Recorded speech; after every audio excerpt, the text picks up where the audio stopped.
Hello friends, नमस्कार। यात्राएं भी बहुत कुछ अनुभव और बहुत कुछ अनुभूतियाँ दे जाती हैं। विगत दिनों फैमिली के साथ एक सप्ताह की यात्रा का अवसर प्राप्त हुआ। बहुत सुखद थी यात्रा, अच्छा लगा। पर कुछ बातें अभी भी रह कर मन को कचोट रही है।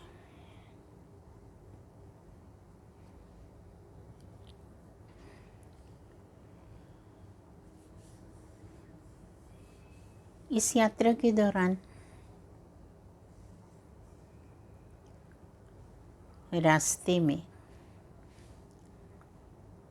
या कहूँ एक मंदिर के बाहर कुछ लोग भिक्षावृत्ति करते हुए दिखाई दिए, विशेषकर महिलाएं, बहुत ही बुजुर्ग जो चल भी नहीं पा रही थीं, अपने जीवन यापन के लिए भिक्षा मांगकर अपना पालन पोषण कर रही थी। माँ थी वो किसी की।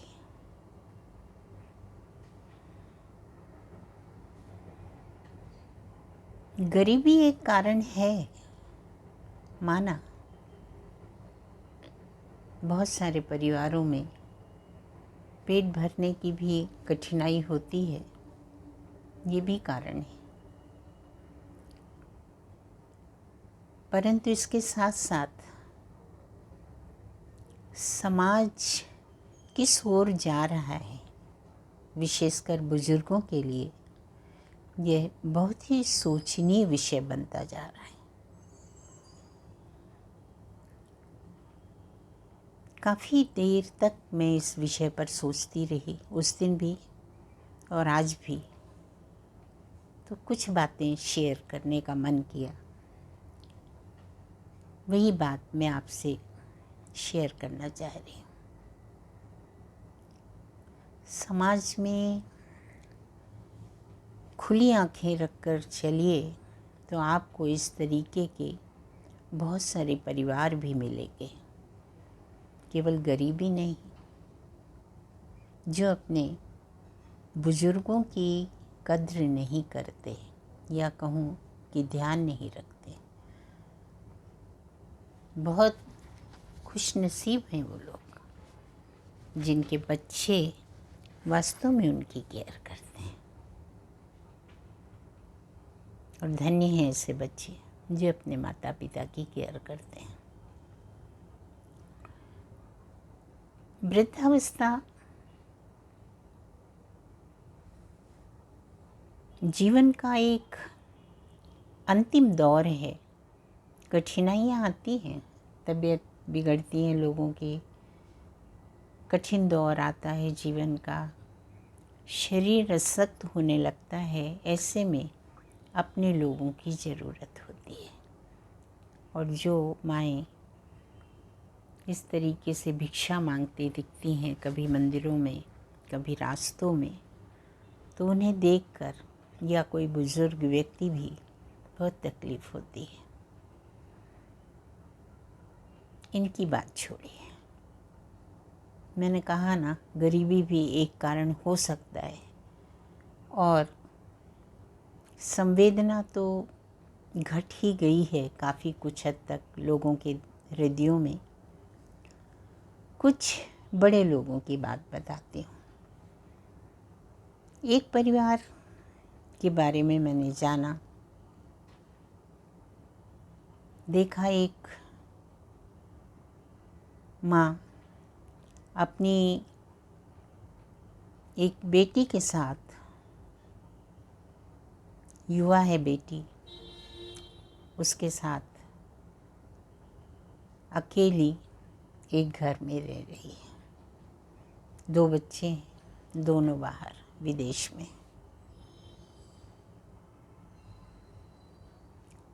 4 वर्ष से बेटे माँ को देखने नहीं आए, और उन्हें कोई वास्ता नहीं। बेटी भी विकलांग है मानसिक तौर पर, माँ उस बच्ची को भी संभालती है। अड़ोस पड़ोस के कुछ बहुत ही दयाद्र लोग हैं, जिनमें से एक को मैं जानती भी हूँ, वो उनकी मदद करते हैं, सामान लाना, दवाइयाँ लाना, इत्यादि इत्यादि।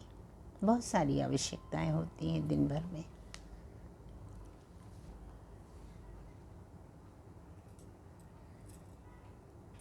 पढ़ाया लिखाया होगा जब माता पिता ने, तो कितने अरमान रहे होंगे उनके हृदयों में, ये सोचकर कि बच्चे बड़े होकर हमारा सहारा बनेंगे। पर ऐसा हुआ नहीं। अगर पड़ोसी अच्छे ना हों, पति नहीं है उस महिला के, और वो अकेली उस लड़की के साथ रह रही, उनको आगे पीछे देखने वाला यहाँ पर कोई नहीं। जीवन कठिन तो है। अब आप कहेंगे कि बच्चे पढ़ लिख गए हैं, विदेशों में सेटल हो गए हैं, ये उनकी आवश्यकता है। बहुत सही। कई लोग ऐसे ही अपने माता पिता को वृद्धाश्रम में छोड़कर बाहर विदेशों में सेटल हो जाते हैं, या अनाथ आश्रम में छोड़ जाते हैं, और भी जिनके साथ जो लिखा होता है होता है।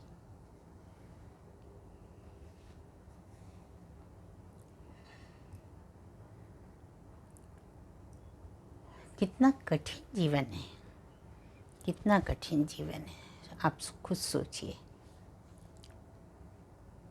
एक परिवार को और करीब से देखा था मैंने कुछ दिनों पहले। कोरोना में पति पत्नी अकेले रहते थे। पति की कोरोना में डेथ हो गई, स्वर्गवास हो गया, और वो अकेली थी। यहीं किसी शहर में उनकी बेटी थी, और कुछ रिश्तेदार आस पड़ोस में रहते थे। उस सब ने मिल के पिता का संस्कार किया। दोनों में से कोई भी बेटा वहाँ नहीं पहुँचा पिता को अग्नि संस्कार के लिए।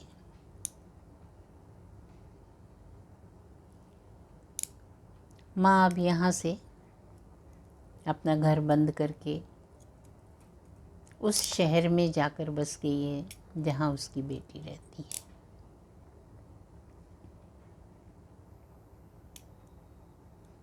बड़ा अजीब सा लगता है ये सब देखकर, बहुत ही अजीब लगता है मुझे। कहाँ जा रहे हैं हम सब, कहाँ से कहाँ पहुँच गए ये हमारी संस्कृति। कहाँ जाएंगे बुजुर्ग इस तरीके में उन घरों के जहाँ सचमुच बच्चे केयर नहीं कर रहे हैं। और कुछ का सौभाग्य है कि उनके बच्चे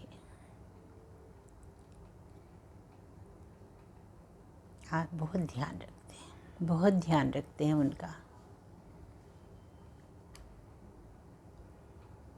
एक मंदिर की सीढ़ियाँ चढ़ रही थी मैं इसी यात्रा के दौरान।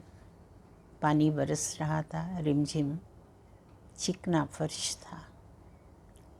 थोड़ा ऊंची चढ़ाइयों पर बेटा मुझे हाथ पकड़कर चढ़ा रहा था, तो मेरी आंखें भर आ रही थी। ये तमाम बातें मैं सोचते हुए जा रही थी, खुद को सौभाग्यशालिनी मानते हुए कि मेरे आसपास मेरे अपने लोग ध्यान रखने वाले हैं। बहुत बड़ी खुशनसीबी होती है संसार में। तो मैं उन परिवारों की बात बता रही थी जिनको करीब से देखा है मैंने, ये दोनों परिवारों को। उनके लिए मुझे तकलीफ़ होती है। और प्रसंग ये हुआ जो मैंने बताया कि मैंने भिक्षावृत्ति करते हुए महिलाओं को देखा, जब बहुत बुजुर्ग महिलाएं जो मुश्किल से चल पा रही थी, रास्ते में खड़े होकर हाथ फैला रही थी। मन नहीं लगा मेरा मंदिर में, मैं सच बता रही हूँ, बिल्कुल मन नहीं लगा।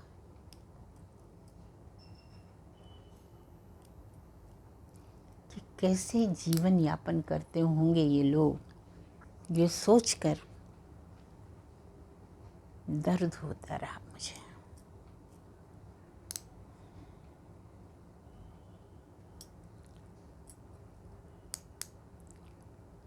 तब फिर मुझे उन बड़े लोगों का ख्याल आया जिनके बच्चे विदेशों में सेटल हैं, अच्छी इनकम है, पर फिर भी वो ध्यान नहीं देते अपने माता पिता की ओर।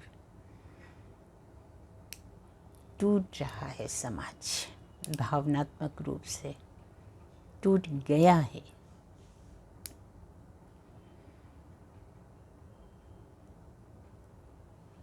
हम सपने देखते हैं, या हम जैसे बहुत सारे लोग जो बुजुर्ग हो रहे हैं, बड़े होकर हमारी लाठी हमारे साथ रहेगी।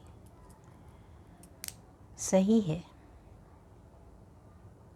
ये उनका भी जीवन है बच्चों का, मैं मानती हूँ, पर क्या माता पिता के प्रति, वो भी जो बुजुर्ग हो चुके हैं, उनके प्रति कोई दायित्व नहीं होता?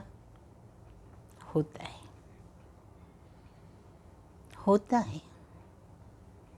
क्योंकि उम्र का हर पड़ाव आपको भी देखना है, उम्र के हर दौर से आपको भी गुजरना है। इसलिए कहना ये चाह रही हूँ कि बच्चों को, जिन्हें बहुत नाजों से माता पिता पालते हैं, इतना ज़रूर करना चाहिए कि उनके माता पिता वृद्धावस्था में अपने आप को अनाथ और असहाय महसूस ना करें, तो दूसरों के भरोसे अपनी ज़िंदगी ना जिए, चाहे जैसे भी हो। एक ऐसी व्यवस्था उनके लिए बनानी चाहिए कम से कम कि वो अपनी जो उम्र का आखिरी पड़ाव है उसको आसानी से गुजारते हुए खुशी खुशी जी सकें। ये अनुभूति मुझे 3-4 दिनों से बहुत व्याकुल कर रही थी। मन हो रहा था किसी से कहूँ, किसी से कह दूँ ये बात, तो मैंने आप सबसे कह दी। सोचिएगा ज़रा, आपके घर में भी कोई ना कोई बुज़ुर्ग होंगे, बहुत प्यार करिए उनसे, कुछ समय निकाल कर बातें करिए, बुज़ुर्गों को थोड़ा समय दीजिए, उन्हें भी आपकी ज़रूरत है। जैसे आपको आपके माता पिता ने अपना समय दिया होगा, अपना प्यार दिया होगा, उसी प्यार के वो भी हकदार हैं, ये मानते हुए कुछ समय, कुछ सुरक्षा, कुछ सहयोग उनके साथ भी बनाए रखिए। बहुत आशीर्वाद देते हैं बुजुर्ग, कभी अपने बच्चों का बुरा नहीं मानते, कभी भी नहीं, दिल से भी नहीं। कोई बात बुरी भी लगे तो मालूम चुपचाप रो लेते हैं, पर फिर भी ईश्वर से दुआ करते हैं कि हमारे बच्चे हमेशा स्वस्थ, सुखी और संपन्न। इतना ही संदेशा था। इस यात्रा के दौरान एक अनुभूति मन में जुड़ी थी जो मैंने आपसे शेयर की। अच्छा लगा हो, ये वार्ता अच्छी लगी हो मेरी, तो प्लीज़ लाइक और कमेंट करिए। और हाँ, आसपास आपको इस तरीके कोई लोग दिखें तो उनकी मदद ज़रूर करिए।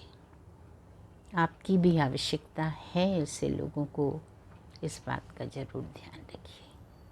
नमस्कार, खुश रहें, स्वस्थ रहें,